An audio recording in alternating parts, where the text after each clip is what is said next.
Welcome to the Agency of Forgotten Histories. Our job is to investigate the stories hidden in the streets of Islington. Stories of bravery, resistance, and free spirits who changed the course of history. Today's case is a journey towards women's liberation. Over the centuries, courageous and unorthodox women have passed through Islington. The evidence is everywhere. Schools, statues, street names. Each one is a clue, each one a piece of the puzzle. And today, we're putting it all together. But to get to the heart of it, we need someone with the right kind of knowledge. Someone who's been around enough to know which doors to knock and which story to tell. Jane. Ah, Jackie, you're here. Time to pass the baton to you. I need you to go and meet Jane from Islington Guided Walks and report back to me with your findings. Ooh, that sounds interesting. I'll get to work. Step outside, follow the trail, and see what you find.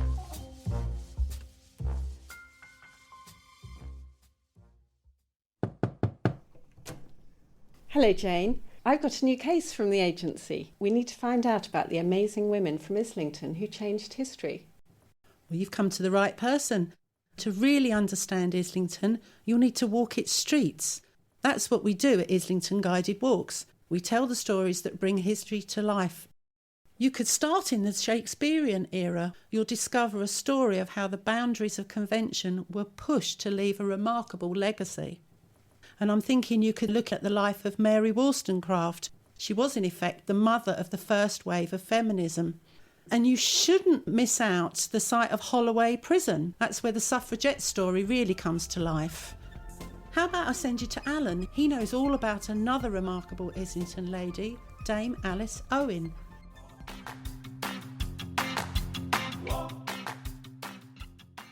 Hello, my name's Alan Travis. I'm a official Islington tour guide. Hello, Alan. I've come to find out about Dame Alice Owen.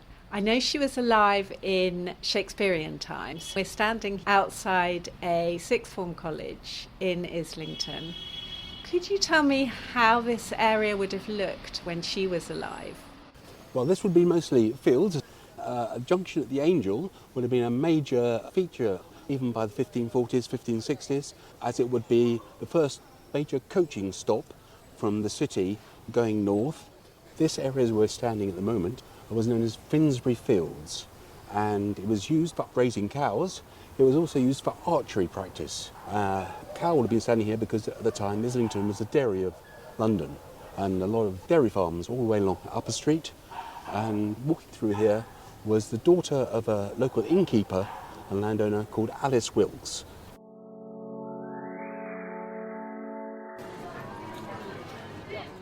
Prithee, my heart yearns to try drawing milk from yonder gentle beast. Fortune smiles upon you in Finsbury Fields, where honest farmers toil, seek their counsel.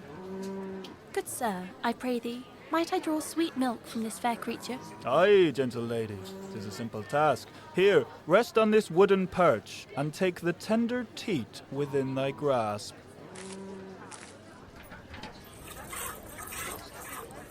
Beware! Alice, down with your head! Make haste! Sweet mistress, Alice, are you wounded? Praise be to heaven's providence. Had that arrow struck an inch below, my mortal coil would now be cast aside. The Lord's own hand did shield me from this blow, and naught but my hat has suffered here. These careless bowmen practising their craft should better mind their mark and deadly shaft. 'Tis true, I stand here saved by grace divine. Be witness to this solemn vow I make. Should fortune raise my state, I shall render worthy this escape by lifting those who dwell in misery to glorify his name who saved me thus. Fast forward 50 years, Alex Wilkes has been married and widowed 3 times. First to a master brewer, then to a judge, and then to a mercer who traded in silks. All 3 husbands left her widowed. She ended a very wealthy woman. Her maid, who was still with her 50 years later, reminded her of the pledge that she'd made on Finsbury Field that day. And she said, I'm going to found a school 20 poor Islington boys, and she founded a set of almshouses, and she made a number of bequests, which was very generous of her. By then, she had 22 children and grandchildren to provide for as well. That bequest still exists today. This school here closed in the mid-1970s and moved out to Potter's Bar, where it's still one of the highest performing comprehensive schools in the country. If we look all around us here, all the buildings you can see are all owned by the Dame Alice Owen Foundation. They're all part of her legacy, and that produces an income of £4 million a year, which is used to fund music lessons in Islington schools and orchestras throughout the country, school orchestras, and her legacy lives on. She really does have an extraordinary legacy. Do you think that's inspired a lot of change? I think we could describe her one of the founding mothers of Islington, and she established a tradition of looking after the poor, which continues to this day. I think for daughter of an innkeeper in Islington in Tudor times, to be a wealthy woman who was able to engage in such philanthropy was in itself an act of feminine power.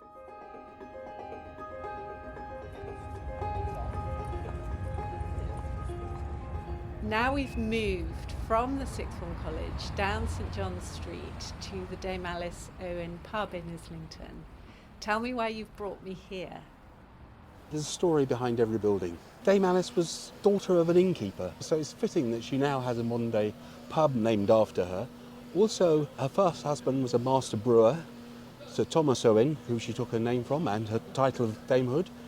She entrusted the Worshipful Company of Brewers, a city livery company, to establish her school and her almshouses and look after them, which is a task which they do until this day, 400 years later. When I was at the school here in Islington, it was the only school I have ever heard of that had its own bar in the sixth form, and on Friday afternoons you could go and have a couple of half pints of beer in the bar in the sixth form club, even though we were all underage drinkers. Now, jump ahead a century or so, speak to my colleague Johanna about another feisty lady, but don't miss out the statue on the way.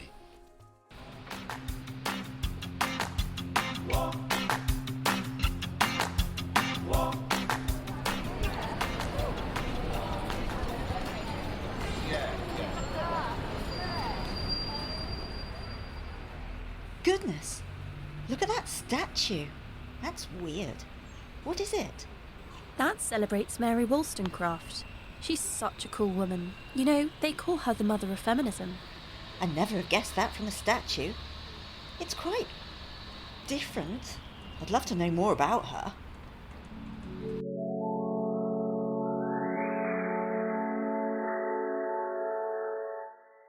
Now I'm with Johanna Barrett, who's another Clerkenwell and Islington guide. Where are we? We're surrounded by pigeons and we're next to the statue for, not of, Mary Wollstonecraft in Newington Green. This statue itself is quite controversial, but it does celebrate and open a conversation about the life of the feminist pioneer Mary Wollstonecraft. It's a very distinctive statue. Can you describe it? It's the surging wave of beautiful silver, surging wave of feminism, at the top of which stands a very small but naked figure of a woman. And if you look really closely at that surging wave, you can see feminine forms sculpted within it and the occasional nipple. And it also has a quotation from Mary in which she says, "I do not wish women to have power over men, but over themselves." I'm here to find out more about Mary Wollstonecraft, but can you set the scene historically? Had women's opportunities changed much in the 200 years since Dame Alice Owen's time? Things actually possibly have got worse. Women in certain trades and occupations in Dame Alice's time did have a certain level of control and independence and experience of the world of work. By the time we get the movement more into the domestic sphere, which is happening in Mary Wollstonecraft's time, there are even fewer opportunities for women to engage in even unpaid employment. So I think things were possibly, for middle class women at least, a lot worse. So tell me about Mary. She was born in Spitalfields in 1759, just down the road. Her father's inherited a fair amount of money, but he is a gambler and a drinker, and as a result they move a lot in her youth, and she ends up being largely self-educated. She's living in quite a violent household. Her mother is not really in a position to stand up to her father, so Mary protects her and her siblings. Eventually she gets the opportunity to go and be a companion to a wealthy widow in Bath. So she gets to escape. So that's her first taste of freedom, really. Then her mother is becoming increasingly ill, and of course she, as the eldest daughter, is dragged back home. And after that she takes on a lifelong role of caring for her siblings, and even ends up funding her father. You said earlier it was difficult for middle-class women to earn a living. So how did she support herself? She had a sponsor in the form of a woman who was keen on a school being set up for girls here in Newington Green. It was unusual because it was a boarding school for girls. She was very forward-thinking in how she thought these girls should be educated. She believed it should be a kind of conversation and that they should follow their interests and passions. She believed that they should have organised and free physical exercise every day. So they would have walked around here on the green, for example. She believed they should create their own stories and write them themselves. So it prefigured child-centred pedagogy like the Montessori movement, the Steiner movement, way, way ahead of her time. Was there anything special about this particular area that perhaps played a role in how Mary's thinking developed? This area had quite a long tradition of dissent or non-conformism. This was a place where there were what were known as dissenting communities. She was friends with a minister, Dr. Richard Price, who was quite a radical. It's really interesting that they had quite revolutionary ideas, but they didn't extend them to women, which was rather shocking. And Mary, always quite an independent-minded thinker, largely self-taught, started to question this. And this really does contribute to her development of her philosophy about the role of women in society. And it's as a result of that that she publishes her most famous work, which is A Vindication of the Rights of Woman in 1792. You've mentioned her writing. Can you tell me a bit more about it? The publisher Joseph Johnson published her first piece of writing, Thoughts on the Education of Daughters, based on her experience of running the school here in Newington Green. From that, he employs her. She becomes a writer who is able to write articles for his Analytical Review magazine. She actually gets paid for writing, which is so unusual at that time. She has a famous daughter, doesn't she? How does she come into the story? She meets a man who's also a philosopher, who is passionately anti-marriage, as is she. They fall in love, she gets pregnant, she's still writing furiously, and sadly dies after the baby is born, 11 days after, and this is of course Mary Shelley, the author of Frankenstein. I feel Mary's been overshadowed by the glamour of her daughter and her connection with the poet Percy Bysshe Shelley. So I'm in camp Mary the First. I think her mother was by far the more powerful intellect and had the most lasting impact. What was that impact? And how did she get the title Mother of Feminism? Her 1792 work was exceptional because it was the first work that talked about the role of women's lives in the context of wider political and social structures. In a way, she was saying the litmus test of a society and the level of its tyranny in general is what is the status of women within it. And I think that was really different and really significant. It's picked up in the 1840s by American feminists. Here in the UK, we have Millicent Fawcett, the famous suffragist, writing the introduction to the centenary edition of the work. So clearly, she's having a massive impact. I think you need to move on to the suffragette movement in Islington and speak to Una, who'll tell you about other inspiring women and the explosive events at Holloway Prison.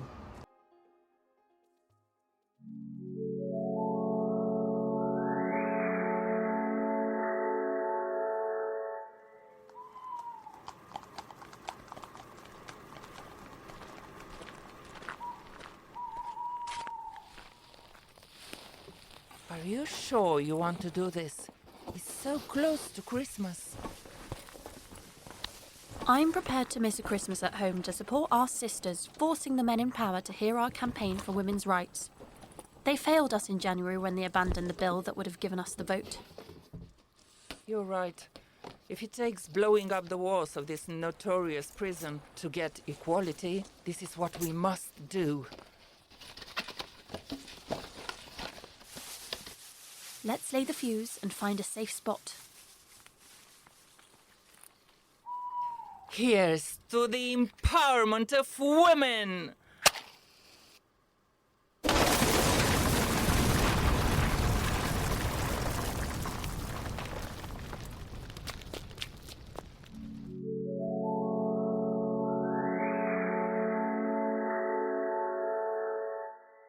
Here I am with my third guide. Can you introduce yourself? Hi, I'm Una. I've been a guide for Islington for around the last 10 years, and one of my special interests is women and the suffrage movement. We've just been hearing about Mary Wollstonecraft and Dame Alice Owen.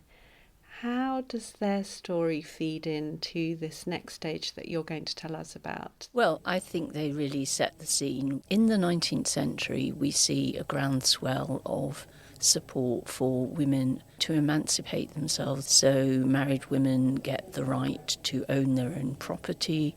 More women enter the labour market. The entertainment sector and shopping becomes very important. All of these social and economic pressures build towards a big campaign for women to get the vote. Where does Islington fit into this? Why is it a focus in telling the story of the suffragettes? Islington is one of the premier suffragette sites because Holloway Prison is within its boundaries. Up to 200 suffragettes at any one time would be admitted to Holloway after a big protest. And we had amazing scenes both inside and outside the prison. Can you describe how Holloway would have looked? Because I know it's been demolished. It looks like a Victorian castle. It's got the most amazing crenellated walls and towers and so on. So as a woman about to be incarcerated in Holloway, it must have been so imposing and so scary to be brought to those prison gates. Of course, now the prison is closed and it's been developed by Peabody Housing. There's still a little bit of the wall left that you can get to from Dalmeny Avenue. I've used that on some walks. Tell me about the people who bring this alive. Does Islington have some particularly interesting figures connected with the suffragette movement? Yeah, we've got some fantastic Islington figures.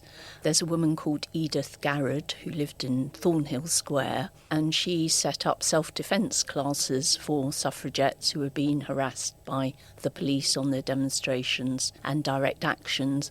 She taught them to carry India rubber batons underneath their skirts, to put cardboard under their corsets to protect themselves, and she helped form a 30-strong bodyguard to protect Emmeline Pankhurst when she was at danger of being picked up and arrested by the police. And then we have a wonderful South Wales nurse called Catherine Griffith, who was smuggled into the Houses of Parliament to put tax on the seat of the Chancellor of the Exchequer, Lloyd George, when he was resisting the bill to bringing women the vote. Oh, that's interesting. It was that vote that led to the attempt to blow up the prison, wasn't it? There was a small explosion on the 18th of December 1913, which damaged nearby houses rather than actually knocking a hole in the wall of Holloway Prison. So the police were called. They didn't really find much. They didn't find enough to convict anyone. But I think it's symptomatic of the way in which the suffragettes were being driven down a more and more militant path by the fact that they weren't getting anywhere politically. You've talked about the people, the places and the dramas. Is Islington connected to the next stage of the suffrage movement? The first woman MP was elected from Holloway Prison, and she conducted her whole election campaign from the prison. And this was a woman called Constance Markievicz, who, as well as being a suffragette, was a passionate believer in Irish independence. And she was in Holloway not for suffragette activities, but for activities connected with Sinn Féin and the continuing uprising in Ireland. We followed a tale of powerful and influential women. Has this continued? The first Islington woman MP was called Ethel Bentham, who was elected in 1929, just a year after all women got the vote at 21. She was replaced by a woman called Lee Manning. She went on to be responsible for the evacuation of 4,000 Basque refugees during the Spanish Civil War in 1937. You're clearly really interested in this topic, and you've told me about a number of women. Do you have a favourite? I think it has to be Lee Manning. I just think she was an amazing woman. She was in Spain while the city of Guernica was being bombed by the Spanish Republicans, aided by the Nazis. And she was just brilliant at organising this evacuation. She pretty much held the British government to ransom and demanded that they take the refugees. She showed so much resilience at a time when the world itself seemed in so great danger from the menace of fascism. Is there anything else I should know about women's emancipation as told through the streets of Islington? I think there's a bigger question for women than simply getting the vote. There used to be a big Lions tea shop at the Angel, just at the corner. It's a lovely early 20th century building. And tea shops offered a lot of liberation for women in all sorts of ways. For a start, you could go and work in a tea shop. If you worked in a Lions tea shop, you were known as a nippy. Also, a lot of the tea shops were opened and operated by women, and it meant that women could congregate there. It was a brilliant way for women to meet similarly interested women and plan suffrage campaigns. And finally, having toilets in tea shops really emancipated women. It meant you could stay out all day without worrying about this basic feminine need. We started in Shakespeare's time with Dame Alice Owen. Bring us up to date. How does Islington feel about its legacy of women today? Islington, as a council, is very proud of its suffragette legacy. There's the MP, Emily Thornbury, who sat for an Islington constituency for well over 25 years. The current leader of the council is a woman, and a majority of the councillors are women. So there's a really strong and lasting legacy.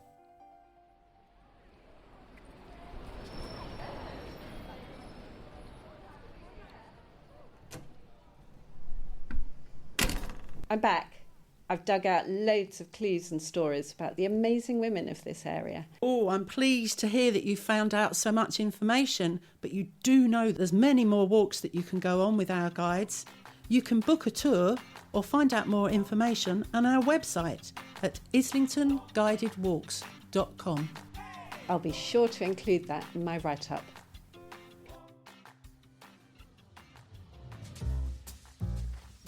Welcome back, Jackie. So, what did you find? I've had such a fascinating time. The Islington Guides really brought these inspiring women to life. It highlights just how rich Islington's history is. That sounds amazing. Well, that's another case wrapped up.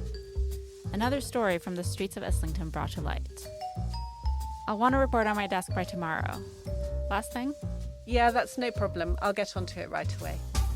Case closed.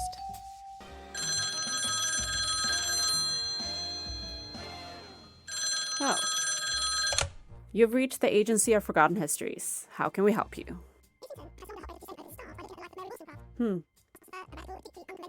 Very interesting. Well, I'll pass the message along to one of my detectives. We'll be right on it. Looks like we got another forgotten history to uncover.